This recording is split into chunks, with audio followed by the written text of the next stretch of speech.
Wake up la famille, bienvenue sur la chaîne de Business au pays. Aujourd'hui, on est avec quelqu'un que vous connaissez tous. Ne me dites pas que vous ne connaissez pas. Vous ne connaissez pas DJ K-West. Alors K-West, ça va la famille? Quoi, mon frère? On est là, ça fait plaisir. Merci beaucoup de l'invitation déjà. Franchement, j'étais obligé de t'inviter, frère. Ça fait plaisir, vraiment. Ça date qu'on se connaît en plus. Ah, ça. Tu te rappelles des soirées FIFA et tout. Ça, ouais, quand je te tapais. T'abuses, frère, t'abuses. Dis la vérité aux gens. Dis la vérité aux gens. La Juve, tu te rappelles? Ouais, c'est vrai. Ouais. On a passé de bons moments.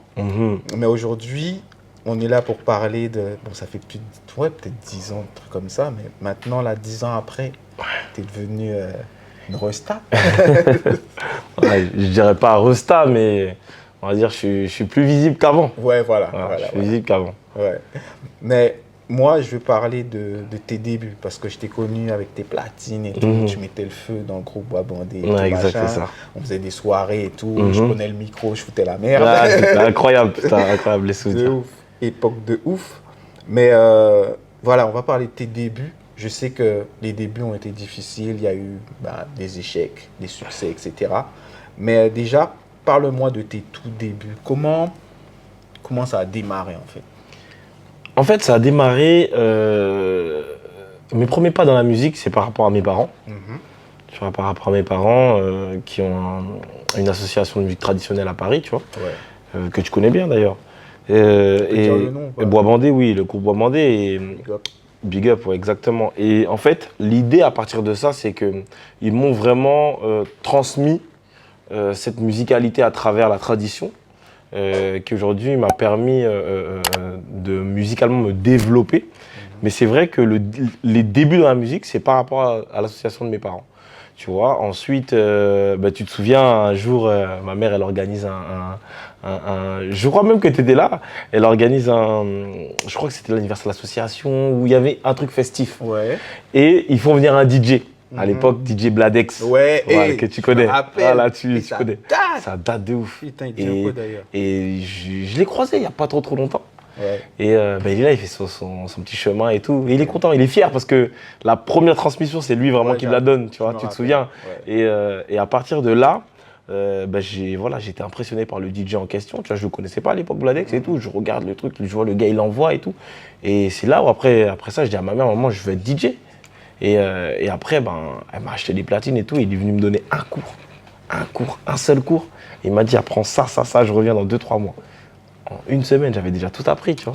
Ouais. Et vraiment, voilà. Et en parallèle, si tu veux, il y avait donc le côté de la tradition et le côté vraiment avec les platines où j'avais vraiment cette dalle, on va dire, d'en apprendre. Et je savais que c'était ce que je voulais faire. Ouais. Après, je ne savais pas encore à quelle échelle au final. Tu vois. Mais j'ai toujours eu cette attache pour la musique, mais surtout aussi pour la platine, tu vois. Ouais. Donc c'est comme ça que ça a démarré. Ouais, ça a démarré comme ça. Tu t'es pris de ce milieu-là, de ce métier, on va dire. Ouais, totalement. Et ensuite, tu as enchaîné les petits événements, ensuite un peu plus gros, et ensuite jusqu'aux soirées, voilà.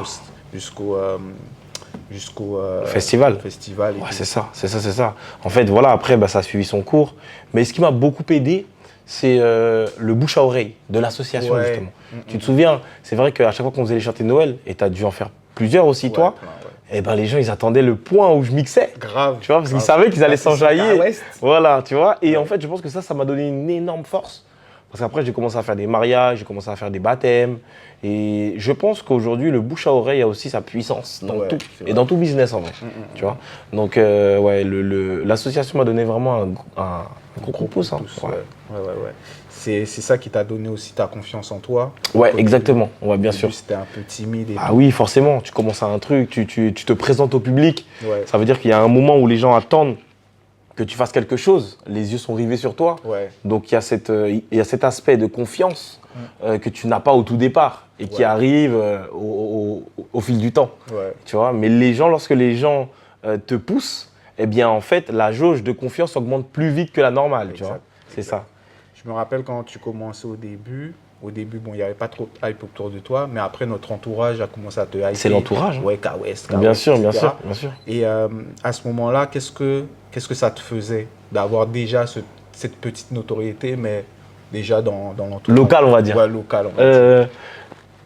En fait, je pense que ça a été ma force pour de vrai. Je pense que cet entourage-là a été ma force parce que ce soit dans même les soirées d'anniversaire, que tout le monde voulait que je vienne, tu vois. Et je me souviens, à ce moment-là, c'était déjà pour moi une grande reconnaissance.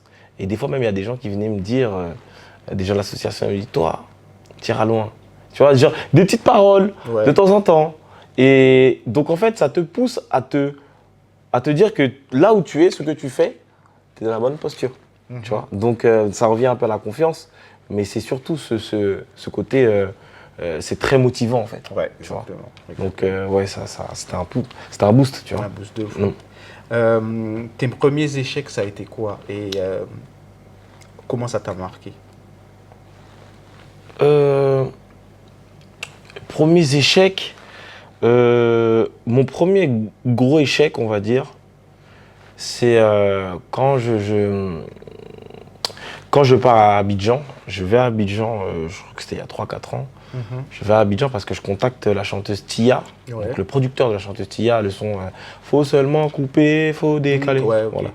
Donc le son, il était en I sur les réseaux. On était revenu, il y avait une choré et tout, et moi j'avais déjà installé en fait cette casquette de remix, que je remixais les sons, et ce son là je voulais absolument le remixer. Donc je vais au culot, je contacte le producteur, c'est un très grand producteur à l'époque, il a fait beaucoup de choses, et je lui explique le projet et tout, je lui montre les stats que j'ai déjà, et à ce moment là il me dit, bon bah écoute, j'en parle à Tia, mais pour moi je pense que ça me semble bien. Donc voilà, et tout, etc. Mais moi tu sais, c'était vraiment les débuts, donc je ne sais pas comment ça se passe réellement dans la musique à ce moment-là. Et je décide, avec mon manager, on décide de prendre donc 2 billets pour Abidjan.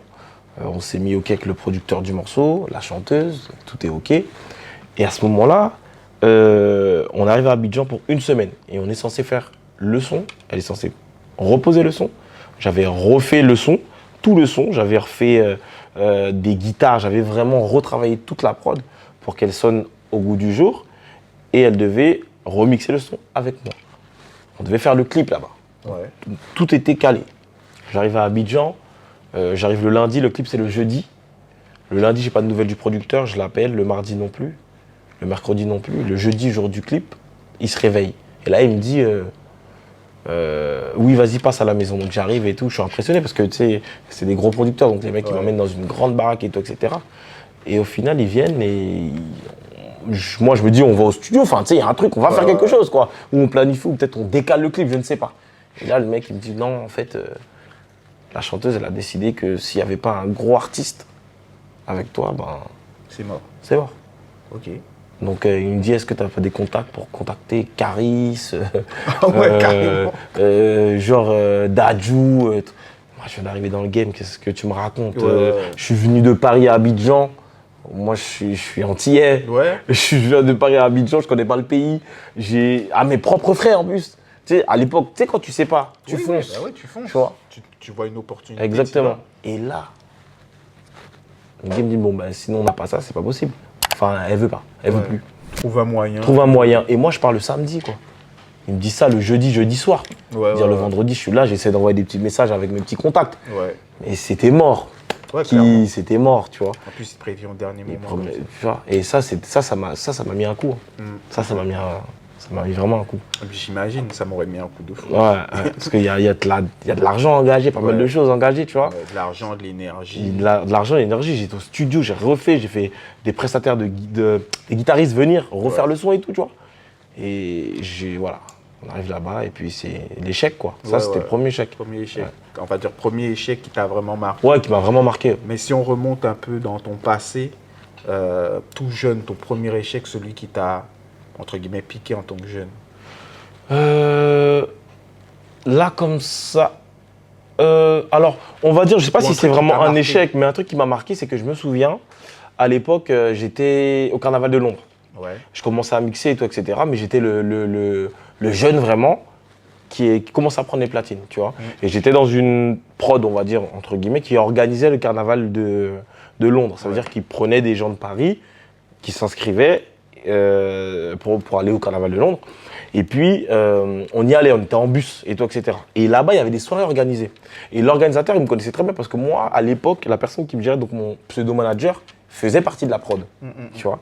Et ça, c'est vrai, ça m'a marqué parce qu'il y avait peut-être, on était 4 DJ. J'étais le plus jeune.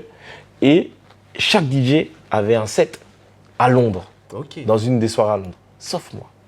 Pourtant, moi, la personne avec qui je travaillais, elle faisait partie de l'organisation. Tu vois. Et je me souviens, mes potes, ils n'étaient pas contents et tout, etc. Et ça, j'avoue, ça m'avait marqué. Tu vois, ça m'avait marqué. Je me suis dit que c'était injuste. J'étais peut-être le plus jeune, certes. Ouais, peut-être. Mais je méritais quand même un 20 minutes. Tu vois ce que je veux dire? Quand même, un peu. Un petit 20 minutes quand même. Ouais, ça m'avait marqué, ça. Non, j'avoue, ça peut piquer. Ouais. Maintenant, on va passer on va dire à l'ascension. Comment tu as vécu cette ascension? Parce que tu as eu, on va dire, tu as toujours eu des steps. Chaque année, tu as eu des steps en plus. Au début, c'était les anniversaires. Enfin, au début, c'était Bamandé. Ensuite, les anniversaires, les mariages, les soirées, etc. Comment si tu dois, entre guillemets, résumer ça en quelques mots, comment tu vois ton ascension? Alors, moi, je vois que j'ai une ascension pardon, qui a une courbe vers le positif tout le temps. Ouais. C'est vrai.